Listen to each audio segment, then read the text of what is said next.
Side ఎవరు అరవద్దమ్మా.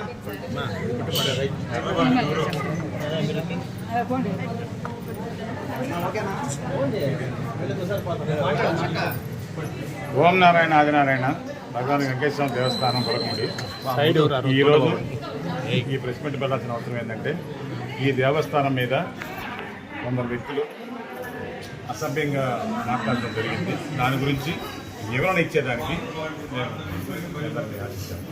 కాబట్టి 42 ఏళ్ళగా స్వామి సాటుకు పోయిన తర్వాత 42 ఏళ్ళగా ఆరాధనలు అవన్నీ జరుగుతున్నది. మధ్యలో మొన్న ఆరాధనకి స్వామి బంధువులు అంటూ ఒక అతను వచ్చి నేను స్వామి అన్న కొడుకుని నాకు ఇక్కడ టెంకాయ కొట్టాలి అది కొట్టాలంటే ఇక్కడ ఆనవాయితీ లేదు. 42 ఏళ్ళకి మేము ఉన్నాం. ఎప్పుడు కూడా ఆరాధన టైంలో లోపల టెంకాయ కొట్టడం కానీ ఇంకేదన్నా చేయడం కానీ ఏముండదు. అయినా కూడా అతనికి మేము గౌరవించి లోపల తీసుకుపోయి పూజ చేయించి అన్నీ చేయించి పంపించిన టెంకాయ కొట్టలేదని అసభ్యంగా వాళ్ళ ఫ్యామిలీ మొత్తం ఇష్టం వచ్చినట్టు మాట్లాడి దేవస్థానం ఈవో గారి మీద వాళ్ళు ఇష్టం వచ్చినట్టుగా మాట్లాడడం చాలా బాధాకరమైన విషయం. దీన్ని ఖండిస్తూ అతన్ని ఇట్లాంటి చర్యలు ఇంకెప్పుడు తీసుకోకూడదని అతనికి చెప్పడం జరిగింది.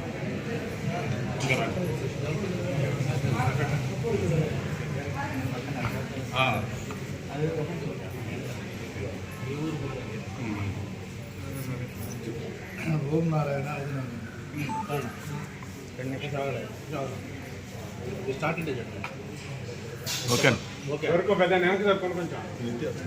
మిత్రులారా అందరికీ నమస్కారం.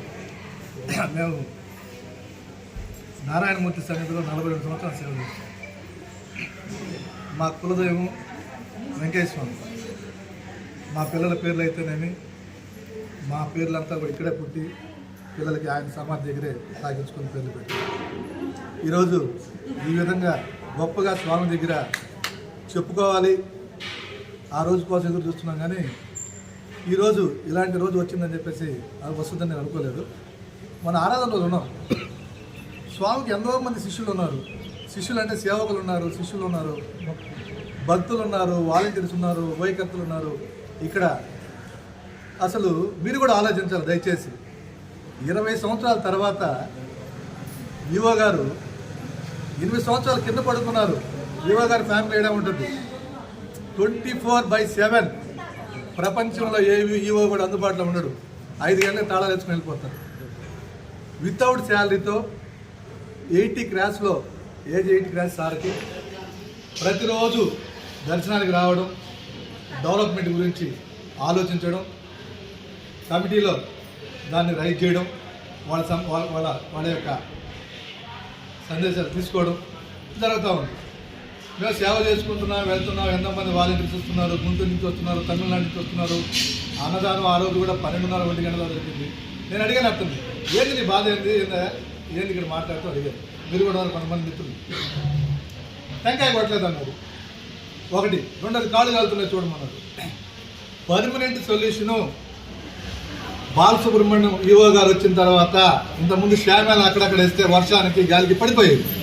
ఇప్పుడు ఎక్కడ కూడా మీరు చూడొచ్చు. ధర్మాన్ని గెలిపించండి. చూడండి, మీడియా మొత్తం కవర్ చేయండి. 48 ఎకరాల పట్టా తీసుకురావడం, 4-5 ఇష్యూలు జరిగాయండి. మేము చూసాం.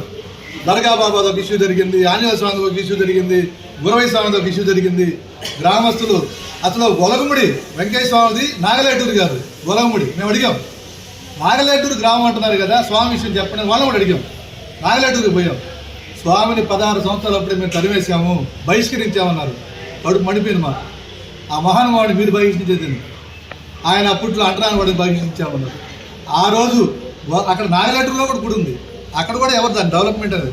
స్వామి చాలా గుళ్ళు ఉన్నాయి. మీరు బహిష్కరించారన్న తర్వాత మాకు బాధ వేసింది.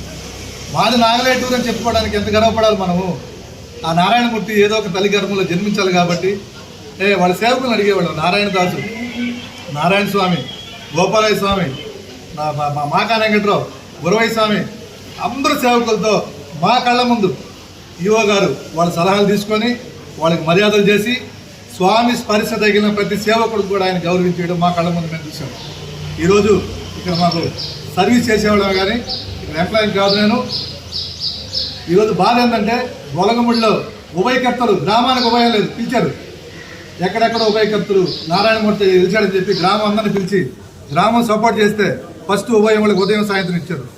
వాళ్ళందరూ కూడా సహకరించి మేమందరం కలుసుకొని ఒక ఉభయకర్తలుగా హ్యాపీగా చేసుకుంటున్నాం. 54,000 టెంకాయలు 70,000 టెంకాయలు కొట్టారండి. ఆయన టెంకాయ కొట్టలేదంటే ఏడ కొట్టాలా? ఆడ చూడండి రికార్డు ఉంది. టెంకాయలు ఎందుకు కొట్టలేదండి? లక్షల మంది వస్తే ఆడ కొడుతున్నారు, టెంకాయ చెప్పులు టెంకాయలు కొట్టారు స్వామికి. ఎంతసేపు లోపల పోవాలి మర్యాదలు అంటే ఆ వారం ముందు శనివారం కూడా వచ్చాడండి. నేనున్నా ముందు శనివారం వచ్చాడు, అప్పుడప్పుడు శనివారం వస్తారు, స్వామి దగ్గరికి వస్తారు. మాకు కూడా గౌరవం వాళ్ళంటే అది చెప్పుకోవాలి కదా. స్వామి అనకూడదు అంటే మాకు గౌరవం. అమ్మ స్వామి ఎంత పుణ్యం చేశారో వీళ్ళు, ఆ వంశాన్ని పుట్టారు అని మేము గౌరవిస్తున్నాం. కానీ ఈరోజు ఏదైనా ఇష్యూ ఉంటే సార్తో పోయి మాట్లాడి మీకు కూడా చెప్పాలి. ఆ రోజు మీడియాతో మీతో కూడా అన్నాం, మీతో చెప్పి ఇలా జరుగుతుంది, ఏం జరుగుతుంది, ఏమైనా జరుగుతుందా, నువ్వు రైట్ చేసిన ఇష్యూ లేదు. చాలా బాధాకరం అండి. వాళ్ళకి ఏమైనా ఉండొచ్చు. మా ఇప్పుడు అక్కవాళ్ళు చెప్పారు, కొంతమంది చెప్పారు, స్వామి గురించి చెప్పారు, కానీ నిన్ననే ఉండొచ్చు. కానీ వాస్తవం ఏంటంటే ధర్మాన్ని గెలిపించాల్సిన బాధ్యత మీకు ఉంది.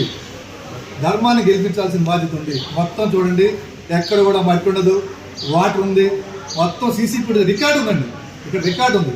ఆ భగవంతుడి దయ వల్ల ఆయన ఆ వెంకటేశ్వర స్వామి సేవ చేసుకొని ఇక్కడికి వచ్చి ఈరోజు అలా చేసే వాళ్ళ యొక్క మనసును బాధ పెడితే డెవలప్ అవుతుందా ఒకసారి ఆలోచించండి. వాళ్ళు ఎంత కుమిలిపోతున్నారు, ఎలా కుమిలిపోతారు. ప్రపంచంలో మీడియా చూసి వెళ్ళిపోతుంది, మీడియా తెలియదు మీడియాకి. అవునా గొడవలు జరుగుతుందా, అన్యాయం జరుగుతుంది అనుకుంటారు. ఇక్కడ జరిగే న్యాయాన్ని ధర్మాన్ని కాపాడాల్సిన బాధ్యత మీకుంది, మాకుంది. ఆ నారాయణమూర్తి చేసుకుంటాడు. దాంట్లో మాత్రం 100% ఆయన నారాయణమూర్తి ఎవరొద్దు కాదు, ఆయన దేవాది దేవుడు. ఇక్కడ ప్రతి శనివారం మీరు చూడండి, అన్నదానం చూడండి, అన్నదానం అటు పోయి చేస్తే 1:30 దాకా అన్నదానం జరుగుతుంది. మీరు దయచేసి మీ అందరూ కూడా చేతులెత్తి నమస్కారం ఏంటంటే ఒక ధర్మాన్ని, ఒక నీతిని, ఒక నిజాయితీని, ఒక ఆనెస్ట్ ఆఫీసర్ని హత్య చేయకుండా అటువంటి వాళ్ళు ఇంకా రావాలి, అటువంటి వాళ్ళు ఇక్కడ ముందు మనకు చేయాలి, అలాంటి వాళ్ళకి కావాలని చెప్పేసి మీరు కూడా ఆలోచించి దయచేసి దీన్ని మాకు మీరు ఎంత మంచిగా మీరు పబ్లిష్ చేస్తే వాస్తవాన్ని పబ్లిష్ చేస్తే అంత మంచిదని తెలియదు.